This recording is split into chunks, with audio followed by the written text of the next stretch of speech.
ಈಗ ರೈತರಿಗೆ ಅನ್ಯಾಯ ಮಾಡೋದು ಸರಿ ಅಂತಂದ್ರೆ ಜನ ಒಪ್ಕೋಬೇಕಲ್ಲ, ಜನಗಳು ಬಿಟ್ಬಿಡ್ತೀವಿ. ರೈತರಿಗೆ ಅನ್ಯಾಯ ಮಾಡಿರೋದು ಸರಿ ಅಂತ ಜೋಶಿ ಹೇಳ್ತಾ ಇದ್ದಾರೆ. What Kumaraswamy is doing? ರೈತರ ಮಗ, ಮಣ್ಣನ ಮಗ, is also central minister. What is he doing?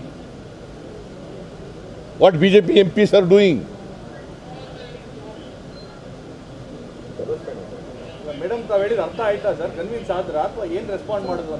ನಾವು ಮಾತಾಡ್ತೀನಿ ಅಂತ ಹೇಳಿದಾರ. ನೋಡಪ್ಪ, ಪೂರಕ ಇರಲಿಲ್ಲ. ಬಟ್ ನಾನು ಒತ್ತಾಯ ಮಾಡಿದ್ದೀನಿ, ಕೂಡಲೇ ಮಾತಾಡಮ್ಮ RBIನವ್ರಿಗೆ ಮತ್ತು ನಬಾರ್ಡ್ನವ್ರಿಗೆ ಮಾತಾಡಮ್ಮ ಅಂತ ಹೇಳಿದ್ದೀನಿ. ನಿಮ್ಮ ಕೈ ಕೆಳಗಡೆನೆ ಬರ್ತದೆ, ನಿಮ್ಮ ಇಲಾಖೆಯಲ್ಲೇ ಬರೋದು. ಅದು ದಯವಿಟ್ಟು ಮಾಡಮ್ಮ, ಇಲ್ಲದೆ ಹೋದರೆ ಕರ್ನಾಟಕದ ರೈತರು ಕಷ್ಟ ಸಿಕ್ಕಾಕತ್ತಾರೆ ಅಂತ ಹೇಳಿದ್ದೀನಿ.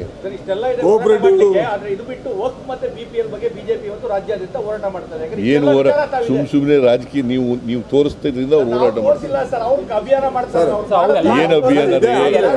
ಏನಂತ ಅಭಿಯಾನ ಮಾಡ್ತಾರಪ್ಪ? ಆಯ್ತಪ್ಪ, ಅವ್ರು ಮಾಡೋದು ಏನು ತೋರಿಸಿ, ಏನು ಮಾಡೋದು ತೋರಿಸಲೇಬಾರ್ದು. ಸರ್ಕಾರಿ ಭೂಮಿನ ಕಬಳಿಸ್ತಾ ಇದ್ದಾರೆ ಅಂತ ಹೇಳಿ ಎಲ್ಲ ಇಡೀ ಜಿಲ್ಲಾ ಕೇಂದ್ರಗಳಲ್ಲಿ ಮಾಡ್ತಾ ಇದ್ದಾರೆ ಸರ್, ಪ್ರೊಟೆಸ್ಟ್ ಮಾಡ್ತಾ ಇದ್ದಾರೆ. ತೋರಿಸಲೇಬಾರ್ದು. ಜನಗಳಿಗೆ ಸತ್ಯತೆ ಗೊತ್ತಾಗಬೇಕಲ್ಲ. ಅವ್ರು ಸತ್ಯತೆ ಹೇಳ್ತಾ ಇದ್ದಾರಾ?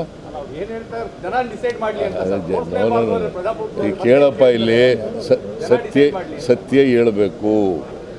What is the role of the media? ಜನಗಳು ಸತ್ಯ ತಿಳಿಸ್ಬೇಕಲ್ವಾ? ಜನಗಳ ಬಿಟ್ಬಿಡ್ತೀವಿ ನಾವು. ಅವ್ರು ಏನಾದ್ರು ತೀರ್ಮಾನ ಮಾಡ್ಕೊಳ್ಳಿ ಅಂದ್ರೆ ನೀವೇನು ಮಾಡ್ತೀರಿ? What is your job?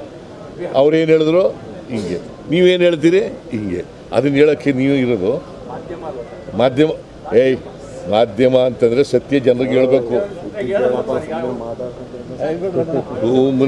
ಮಾಧ್ಯಮ ಅಂತೆ, ಮಾಧ್ಯಮ ಏನಿದು? ಆಮೇಲೆ ಈಗ ಅದಾನಿಯವರಿಗೆ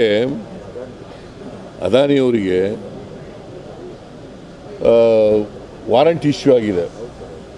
ನಮ್ಮ ರಾಹುಲ್ ಗಾಂಧಿಯವರು ಈಗಾಗಲೇ ಹೇಳಿದ್ದಾರೆ, ವಾರಂಟ್ ಇಶ್ಯೂ ಆದಮೇಲೆ ಈ ಶುಡ್ ಬಿ ಅರೆಸ್ಟೆಡ್ ಅಲ್ವಾ?